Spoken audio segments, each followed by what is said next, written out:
Hello everyone, this is Janvi and welcome to study seed. आज हम class 10th geography chapter 2 start करेंगे, that is forest and wildlife resources.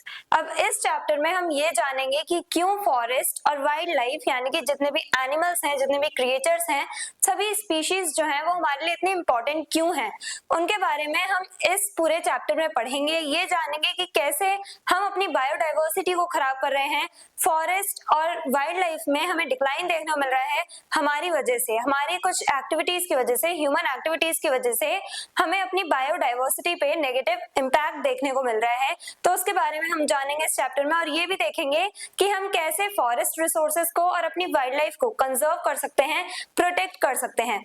उसके बारे में भी हम इस चैप्टर में इन डिटेल पढ़ेंगे।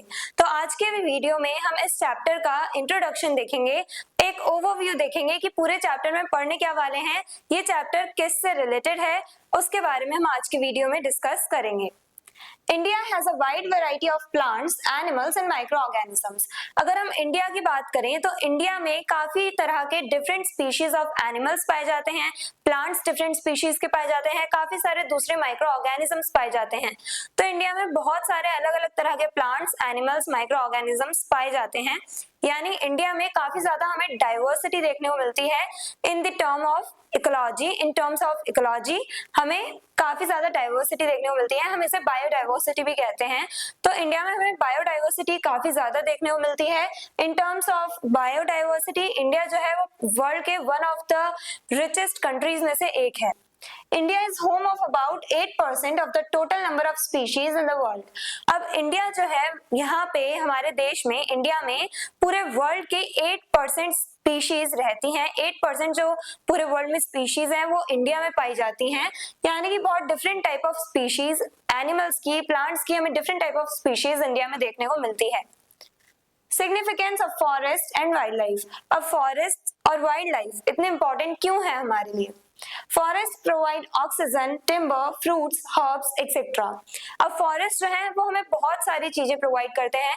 फॉरेस्ट रिसोर्सेज जो है वो हमें मिलते हैं फॉरेस्ट से, काफी सारे रिसोर्सेज प्रोवाइड करते हैं हमें फॉरेस्ट, यानी ये जो जंगल है वहां से हमें काफी सारे संसाधन मिलते हैं जिससे हम अपनी लाइफ को और ज्यादा बेटर कर सकते हैं।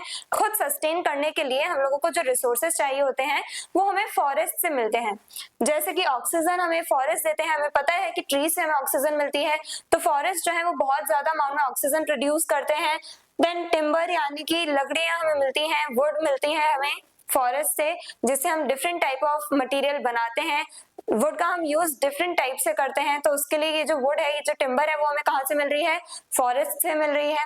देन फ्रूट्स, हर्ब्स और भी बहुत सारी चीजें हैं, बहुत सारे रिसोर्सेज हैं जो हमें फॉरेस्ट से मिलते हैं। फॉरेस्ट रिसोर्सेज कहा जाता है इन रिसोर्सेज को। Wildlife helps in maintaining the food chain and supports the natural ecosystem. अब जो वाइल्ड लाइफ है, यानी अगर हम एनिमल्स की बात करें तो एनिमल्स क्या करते हैं? वो इकोलॉजिकल बैलेंस बना के रखते हैं।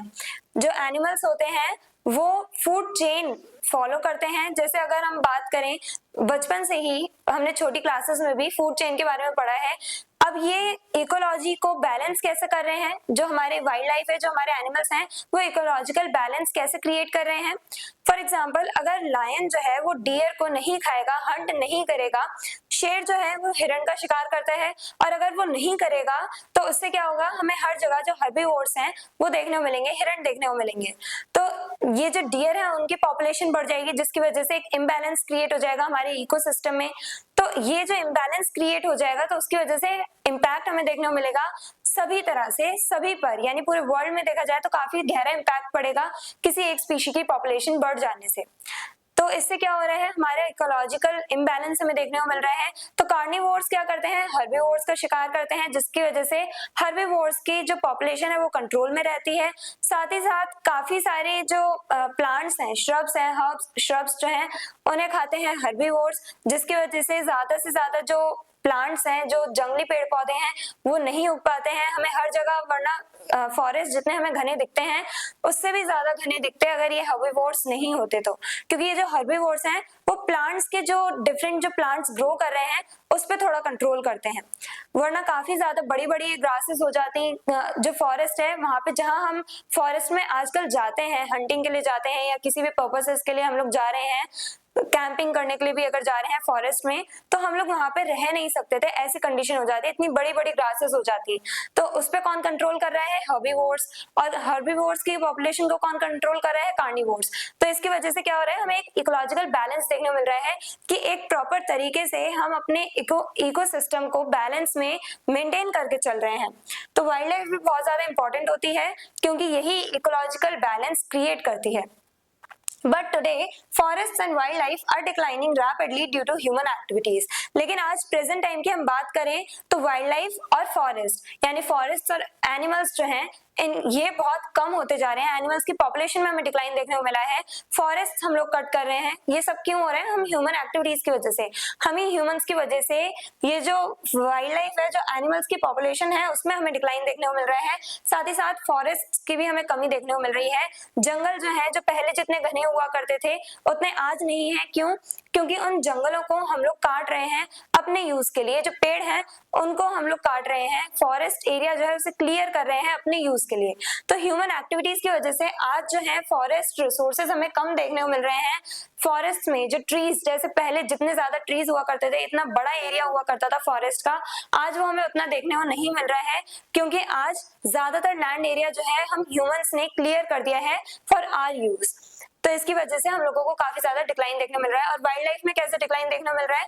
हम लोग हंटिंग करते हैं, हम लोग जब पेड़ काट रहे हैं, जंगल साफ कर रहे हैं, फॉरेस्ट क्लियर कर रहे हैं, तो हम इन एनिमल से इनके हैबिटाट यानी इनके जो घर हैं वो इनसे छीन ले रहे हैं। तो जिसकी वजह से इन एनिमल्स को मूव करना पड़ रहा है, माइग्रेट करना पड़ रहा है, इनकी पॉपुलेशन में कमी आती जा रही है, हम हंटिंग कर रहे हैं उस वजह से। तो ह्यूमन एक्टिविटीज की वजह से क्या हो रहा है, हमारी वाइल्ड लाइफ और फॉरेस्ट रिसोर्सेज कम होते जा रहे हैं। Like deforestation, mining and industrialisation, ये कुछ ह्यूमन एक्टिविटीज हैं जिसकी वजह से हमें फॉरेस्ट रिसोर्सेज में और एनिमल्स की पॉपुलेशन में कमी देखने को मिल रही है।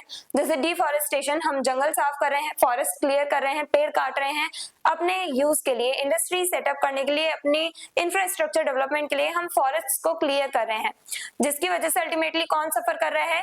ये एनिमल्स। इन एनिमल से हम उनके हैबिटाट यानी उनके जो घर हैं वो छीन ले रहे हैं, क्योंकि इनका घर क्या है? जंगल। और हम जंगलों को साफ कर रहे हैं, तो इन एनिमल्स को मूव करना पड़ रहा है। और साथ ही साथ डिफॉरेस्टेशन करने की वजह से जो फॉरेस्ट है, जो पेड़ पौधे हैं, उनमें हमें कमी देखने को मिल रही है, जिसकी वजह से हमें उतने सारे रिसोर्सेज नहीं मिल पा रहे हैं जितने पहले मिला करते थे। तो डिफॉरेस्टेशन करने की वजह से, डिफॉरेस्टेशन की वजह से हम लोगों को काफी ज्यादा कमी देखने को मिल रही है फॉरेस्ट रिसोर्सेज में और एनिमल्स की पॉपुलेशन में। माइनिंग एक्टिविटीज हम करते हैं, हम जो माइनिंग एंड क्वेरिंग एक्टिविटीज जो होती है हमारी, हम गड्ढा कर देते हैं जमीन में बड़ा सा, तो उसकी वजह से भी क्या होता है? काफी ज्यादा सफर करना पड़ता है हमारे एनिमल्स को। काफी बार होता है कि जो एनिमल्स हैं, हम क्या करते हैं, वो जो होल होता है, माइनिंग साइट्स जो होती है हमारी, जो माइंस होती हैं, उन्हें हम ओपनली छोड़ देते हैं, ऐसे उन होल्स को ऐसे ही छोड़ देते हैं, कवर नहीं करते।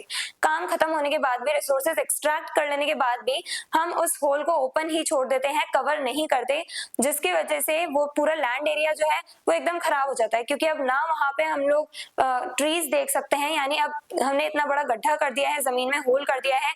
और सबसे ज्यादा फर्टाइल कौन सी लेयर होती है सॉइल की? Top most layer.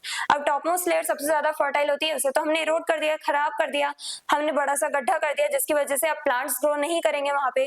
और साथ ही साथ जो एनिमल्स हैं उनके रहने लायक भी नहीं रहेगी वो जमीन। कोई भी एनिमल जो है वो उसमें गिर भी सकता है, कोई प्रॉब्लम भी हो सकती है दूसरी। तो जो एनिमल्स हैं उनको भी सफर करना पड़ रहा है और ट्रीज भी ग्रो नहीं कर पाएंगे उन एरियाज में हमारी एक्टिविटीज की वजह से, माइनिंग की वजह से। देन इंडस्ट्रियलाइजेशन, अब इंडस्ट्रियलाइजेशन, हम इंडस्ट्री सेटअप कर रहे हैं, तो उसके लिए हम क्या कर रहे हैं? जंगलों को साफ कर रहे हैं, तो अगेन वही डिफॉरेस्टेशन वाली प्रॉब्लम राइज होती है। तो ये कुछ ऐसी ह्यूमन एक्टिविटीज हैं जिसकी वजह से हमें फॉरेस्ट रिसोर्सेज और वाइल्ड लाइफ की कमी देखने को मिल रही है।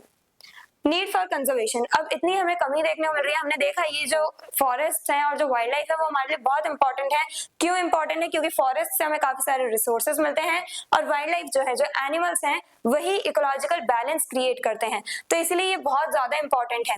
तो जब ये इतने ज्यादा इंपॉर्टेंट है तो इन्हें प्रोटेक्ट भी करना पड़ेगा, इन्हें कंजर्व भी करना पड़ेगा।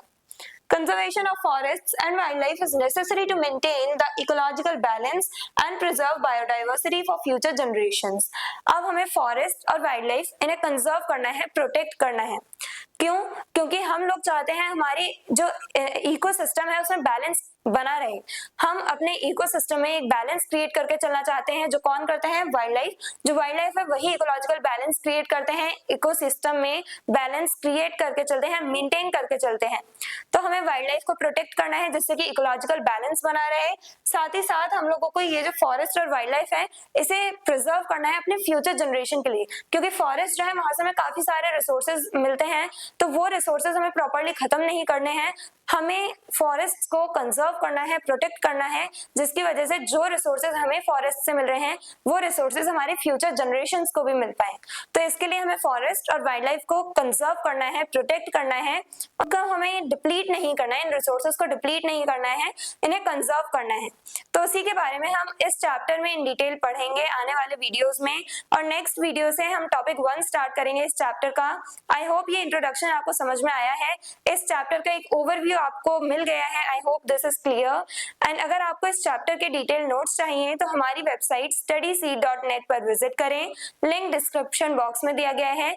मिलते हैं नेक्स्ट वीडियो में नेक्स्ट टॉपिक के साथ। Stay curious, stay consistent. Thank you very much.